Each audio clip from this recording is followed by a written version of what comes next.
नमस्कार, super India news TV में आपका स्वागत है। मैं हूं राजेश आर्य। आइए देखते हैं आज का विशेष समाचार। अब विशेष क्या है? खतरनाक रूप लेता अतिवाद। जो लोग यह फर्जी अभियान छेड़े हुए हैं कि भारत में मुसलमानों को सताया जा रहा है, उसके चलते भी मुस्लिम समाज में कट्टरता बढ़ रही है। एक टीवी चैनल पर बहस के दौरान भाजपा की प्रवक्ता रही नुपुर शर्मा ने पैगंबर मोहम्मद साहब को लेकर जो कुछ कहा, उस पर देश में जैसा उन्माद और अतिवाद देखने को मिल रहा है, वह न केवल चिंताजनक है बल्कि कानून एवं व्यवस्था का उपहास उड़ाने वाला भी है। हालांकि नुपुर अपनी टिप्पणी के लिए माफी मांग चुकी है और भाजपा ने उन्हें निलंबित भी कर दिया, लेकिन जो लोग उनके सिर पर इनाम की घोषणा कर रहे हैं, उन पर कोई फर्क पड़ता नहीं दिख रहा। इसी से भी खतरनाक बात यह है कि नुपुर शर्मा का समर्थन करने के कारण 2 लोगों की हत्याएं भी की जा चुकी हैं।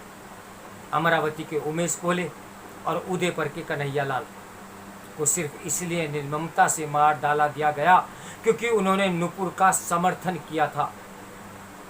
कन्हैया लाल के हत्यारों ने तो उसकी बर्बर हत्या कर वीडियो भी बनाया। उन्होंने जिस तरह एक अन्य वीडियो बनाकर प्रधानमंत्री को भी धमकाया, उससे उनके दुस्साहस का ही तो पता चलता है। हालांकि उमेश और कन्हैया लाल के हत्यारे गिरफ्तार हो चुके हैं, लेकिन अतिवादी और जिहादी तत्व बाज नहीं आ रहे हैं। ये नुपुर शर्मा का समर्थन करने वालों को मारने की धमकियां देने में लगे हुए हैं। क्या ये विचित्र नहीं कि जब एक और मुस्लिम नेता और मौलाना मौलवी इस्लाम को शांति का मजहब बताने में लगे हुए हैं, तब उनके ही बीच के कुछ लोग सिर तन से जुदा के नारे लगाने में लगे हुए हैं। मुस्लिम समुदाय को इस पर विचार करना होगा कि सर तन से जुदा के नारे लगा रहे लोग इस्लाम के बारे में देश दुनिया को क्या संदेश दे रहे हैं। नुपुर शर्मा प्रकरण पर राजनीति भी हो रही है, क्योंकि अपने देश में हिंदुओं और मुसलमानों को लेकर राजनीति न जाने कब से होती चली आ रही है। जो विपक्षी नेता अभिव्यक्ति की स्वतंत्रता का पाठ पढ़ाने में लगे हुए हैं, वही नुपुर की गिरफ्तारी की मांग भी कर रहे हैं। इस राजनीति के बीच जब नुपुर सुप्रीम कोर्ट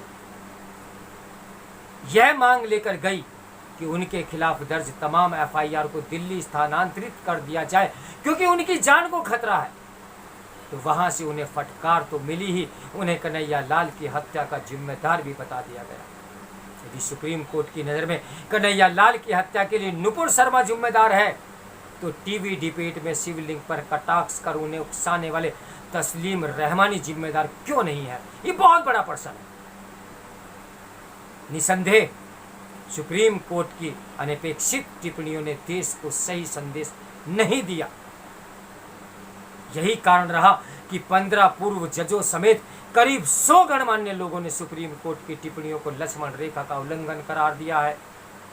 दिल्ली उच्च न्यायालय के रिटायर्ड जज SN ढींगरा ने तो इन टिप्पणियों को गैर कानूनी तक बता दिया। पता नहीं इस तरह की प्रतिक्रियाओं पर सुप्रीम कोर्ट का अब क्या रुख होगा, लेकिन यह समझना कठिन है कि नुपुर को वैसी राहत क्यों नहीं मिली जैसी आमतौर पर ऐसे मामलों में अन्य लोगों को मिल जाया करती है। यह सही है कि नुपुर शर्मा ने जो टिप्पणी की उससे उन्हें बचना चाहिए था, लेकिन इसकी अनदेखी नहीं की जानी चाहिए कि उनकी टिप्पणी उस कटाक्ष के जवाब में थी जो कथित तौर पर ज्ञानवापी परिसर में मिले शिवलिंग को लेकर किया गया। इस शिवलिंग को लेकर न केवल फव्वारा कहा जा रहा था, बल्कि उसकी तुलना सड़क किनारे लगे गोल पत्थरों और परमाणु संयंत्रों से भी की जा रही थी। क्या इस तरह की अनगढ़ बातें नुपुर के साथ साथ शेष हिंदू समाज को आहत करने वाली नहीं थी? क्या ये एक प्रश्न नहीं है? यह सही है कि ज्ञानवापी प्रकरण पर सभी अदालतों का निर्णय आना शेष है, लेकिन क्या ये किसी से छिपा है कि काशी में मंदिर तोड़कर मस्जिद बनाई गई? यह तो एक ऐसा तथ्य है जो औरंगजेब के शासनकाल पर लिखी गई किताबों में भी दर्ज है। किसी भी मत मजहब का कोई भी भारतीय यदि इतिहास के पन्ने पलटेगा तो उसे यही मिलेगा कि मुस्लिम शासकों ने किस तरह हिंदुओं को जबरन मुसलमान बनाया और उनके तमाम मंदिरों को तोड़ा। उन्हें मथुरा का कृष्ण जन्मभूमि मंदिर भी है। इतिहास में ये भी मिलेगा कि अंग्रेजों ने हिंदुओं और मुसलमानों के बीच खाई को बढ़ाया।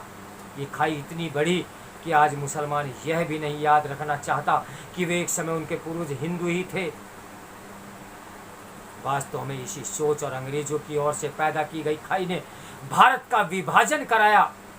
इस दौरान लाखों लोग मारे गए। विभाजन के बाद भी देश में गैर मुस्लिम दंगों का सिलसिला कायम रहा। इसमें कोई संदेह नहीं कि पाकिस्तान ने न केवल भारत से नफरत करता है बल्कि हिंदुओं से भी। इसका प्रमाण यह है कि पाकिस्तान के हिंदू दोयम दर्जे के नागरिक बनकर रह गए हैं। ये पाकिस्तान की हिंदू विरोध की मानसिकता ही तो है जिसके चलते वे कश्मीर में दखल देने के साथ भारत के मुसलमानों को भड़काने का भी काम करता रहता है। अब विडंबना यह है कि कुछ राजनीतिक दल भी इस सच को स्वीकार करने के लिए तैयार नहीं। इसका कारण उनके अल्पसंख्यकों और विशेष रूप से मुस्लिम समाज के तुष्टीकरण की राजनीति है। यह राजनीति भी मुस्लिम समाज में अतिवाद को बढ़ावा देने का ही तो काम कर रही है।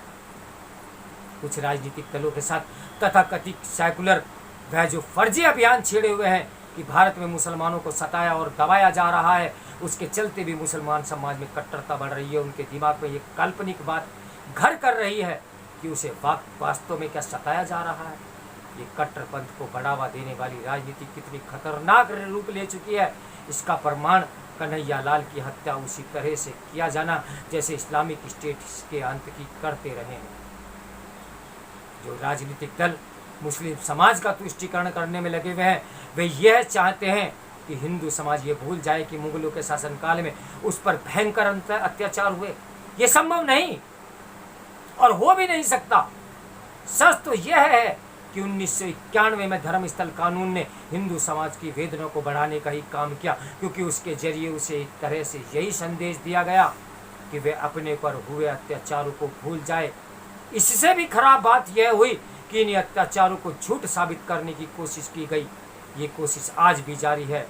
इससे हिंदू समाज में आक्रोश बढ़ रहा है। यह आक्रोश अतिवाद का रूप ले सकता है और यदि ऐसा होता है तो इसके अच्छे नतीजे नहीं होंगे।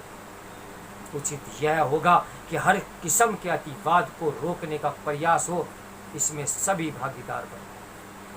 तो मेरे साथ बने रहिए सुपर इंडिया न्यूज़ टीवी की ब्रेकिंग न्यूज़ के लिए। नमस्कार, मैं हूं राजेश आर्य। इस समाचार के लेखक हैं संजय गुप्ता।